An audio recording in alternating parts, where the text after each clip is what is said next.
আপনাদের জন্য আজকে খুব সহজ একটি রেসিপি নিয়ে এসেছি, সেটি হলো স্ট্রবেরি মিল্কশেক। স্ট্রবেরি মিল্কশেক বানাতে যা যা লাগছে: লাল চিনি, গুঁড়া দুধ, fresh cream, condensed milk, strawberry syrup, ice cube এবং ঠান্ডা পানি। সবার প্রথমে আমি স্ট্রবেরি কেটে নিচ্ছি। দর্শক, স্ট্রবেরিতে আছে vitamin A, vitamin C, vitamins, minerals, যা দেহের রোগ প্রতিরোধ ক্ষমতা বাড়ায়। যাদের রক্তে হিমোগ্লোবিনের মাত্রা কম তাদের ক্ষেত্রে স্ট্রবেরি বেশ উপকারী এবং মুখে রুচি বাড়াতে সাহায্য করে এই স্ট্রবেরি। এতে পর্যাপ্ত পরিমাণে ফাইবার থাকায় বেশ হেলদি। আমি কয়েকটি স্ট্রবেরি বেশি করে নিয়ে নিচ্ছি।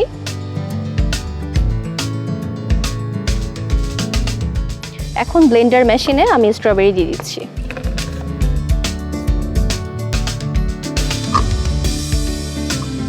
এখন আমি দিয়ে দিচ্ছি গুঁড়া দুধ। গুঁড়া দুধ যদি বেশি দিই তাহলে এটি খুব টেস্টি হবে। এখন দিয়ে দিচ্ছি সামান্য পরিমাণে চিনি।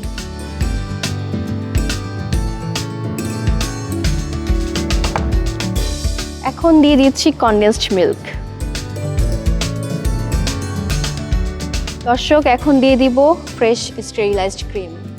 খাবারের টেস্ট অর্থাৎ এই পানীয়ের টেস্ট অনেক বেড়ে যাবে।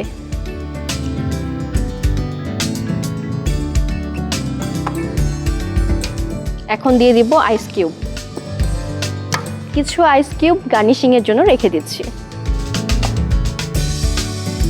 দিয়ে দিচ্ছি পানি।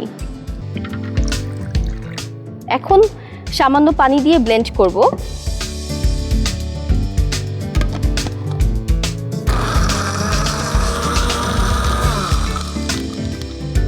এখন একটু স্ট্রবেরি সিরাপ দিয়ে দিচ্ছি।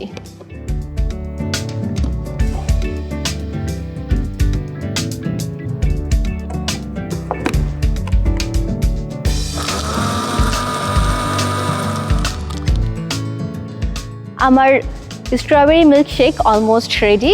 এখন আমি একটি গ্লাসে পরিবেশন করব।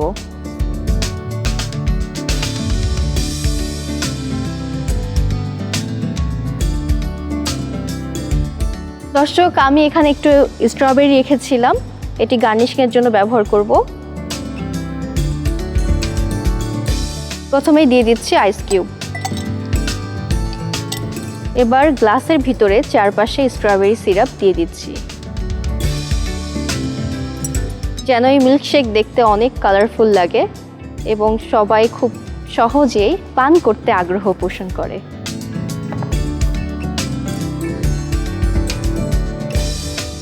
এখন এই স্ট্রবেরি মিল্কশেক ঢেলে দিচ্ছি।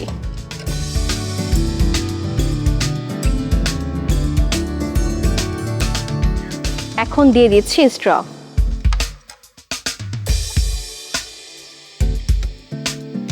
যেহেতু পিঙ্ক কালার, তাই পিঙ্ক কালারের স্ট্র দিয়েই আজকে গার্নিশিং করছি। সুপ্রিয় দর্শক, দেখে নিলেন খুব সহজেই তৈরি হয়ে গেল মজাদার পুষ্টিকর এই স্ট্রবেরি মিল্কশেক।